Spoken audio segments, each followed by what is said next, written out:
Hey, what's up you guys? Welcome back to the channel. It's me, Chaos. For today's video, we're going to be discussing echoes, and I'm going to be giving you guys some advice and some tips on how to level them more efficiently and other ways to get your echoes a lot better built so you guys can be doing a lot more damage in game. Now, for those of you who are confused, the reason I'm doing this video is because I know it can be a little tricky to level your echoes and get good substats.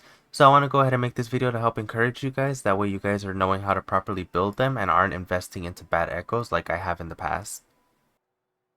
Now, my first bit of advice for those of you who are wanting to get better echoes in general is going to be obviously to max out your data bank as quickly as possible. So if you are less than level 40, you're only going to be able to use your data bank up to level 18. So it is only worthwhile for you to get to level 18. However, it's still worthwhile for you to max out to 20, just because once you hit level 40, you'll be able to get your levels 19 and 20. And that way you can get the higher drop rarity and enhanced drop rate. So basically what this does is every week your Overlord and Calamity classes will be guaranteed to drop 15 golds. So this will help you a lot in general to get better echoes. And of course, having a higher databank level always helps you in the long run, and it'll do a lot of benefits for you in terms of your echoes. And it'll give you rewards in the process. So like I mentioned earlier, apart from that, your other goal is going to be Union level 40. Because like I said, unless you're level 40, you're only going to be able to get to plus 18 on your data bank. So you're not going to be able to use those last two levels for the benefit. Now, the reason that this is making its way on the list isn't just because it's one store, but there's a lot of different stores and a lot of different sources for you guys to get XP for your echoes from in-game. So now, the item exchange is only one of the options where you can buy, for example, Echo XP. However, for this one, there are 8 days left before it resets, so I would highly recommend you purchase this before time is up. Next up, we have Adversity Exchange. This is going to be for the Tower of Adversity. So all those points you get from there will be used towards this.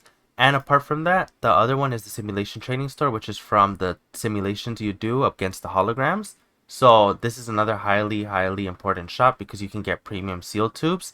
And on top of that, you can get Phantom Echoes, which are the shinies, for free as long as you grind. You also have the option of buying tuners here, so it's definitely important to buy out these shops with the materials. Next up for the stores, we do have the Souvenir Store, so it's going to be over here in Jinzhou. It's going to be right down here under this resonance beacon, so make sure you come to this store and buy it out. This one uses the wood pieces that you get from farming. So as you can see here, you can buy weapon XP, all sorts of materials that are very important. So go ahead and make sure you guys are also buying out these materials to level up your echoes. Now for my next tip, it's going to be involving your actual echoes and the way you level them. So in my opinion, the best way for you to level them is to +5 them each time. And the moment you get 1 or 2 dud rolls, you should stop rolling it for sure, because by that point, if you keep rolling it, it's already missed too many rolls and you're just going to invest into a poor echo and you're not going to get as much XP from it later down the line. Apart from this, you're wasting tuners. So for example, this gorilla that I have is a crit rate one, but as you can see, the first roll was energy regen, which was good, but then after that it rolled defense, followed by dual attack and then basic attack damage. This is a really bad main stat echo, so obviously I would want to re-roll this and get a better one, and it's already been invested into a lot. So for example, this one, the real way I should have leveled it is more akin to like the way I leveled this heron. So for example, it's arrow damage bonus and I did +5, rolled HP, did one more, got crit roll. So immediately after the crit roll, I immediately rolled again and got energy regen, did another one and I got crit damage. This is a really great one to +25 as it's hit 3 already that are great ideal rolls. Now if we move on here, it rolled Resonance Liberation, so I rolled it again. I got attack, so I was considering continuing, but then I got defense, so at that point I'll most likely stop. And that's just the tip for all of these. So basically for all of these, just make sure that you guys are incrementally leveling them little by little and don't continue leveling pieces that are bad like these, because at that point you're just wasting materials. These should all be re-rolled. Another piece of advice I have for you guys is to make sure that the pieces that you are getting rid of, do not get rid of any pieces that are somewhat good, because you could just build other units with these and give it to other units. For example, this gorilla, if I don't want to use it, I could just give it to Alto later when I build him, and that'll save me from having to invest in another echo. This way you are not getting rid of echoes and wasting all of those tuners that you already put into it, and you can keep the echoes for future use. unless they are really, really bad echoes. And of course, by that point, just get rid of them. But you have to remember that in this game, you do need multiple teams, so it is important to have multiple teams built and the concept of multiple teams already in your mind. Now for my next bit of advice, it is going to be to make sure you are taking advantage of your wave plates and using it for Tacet Fields. Once you hit level 40, the Tacet Field rewards do become a lot better and they are much more good to actually take advantage of.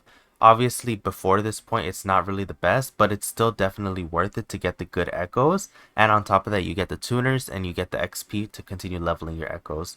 So definitely make sure you are taking advantage of these Tacet Fields as the drops are really good. And they have different... And the Tacet Fields have different distributions. For example, this is Void Thunder and the Fire set. So if you need either of these two, farm that one. If you need Ice or Electro, then you would farm one of these two. And then if you need the Sierra Gale or the Ice one, you would farm this one. So just following that, just go ahead and farm the Tacet Fields that you need so you can go ahead and get those materials going, because it is very hard to level echoes late game. So this is just an example of the kinds of rewards you can get from a Tacet Field. I'm going to go through these real quick and just show you guys. Obviously, they're not going to always be the greatest. This is a pretty good piece. And then, of course, over here, we have the XP materials and the premium tuners. The premium tuners are the highly, highly important thing that you do need late game because you run out of these so quickly. So I do recommend doing these so you can start stocking up on all of these materials. And the best part about these is you can do them in co-op too if you want to get your friends in on the action.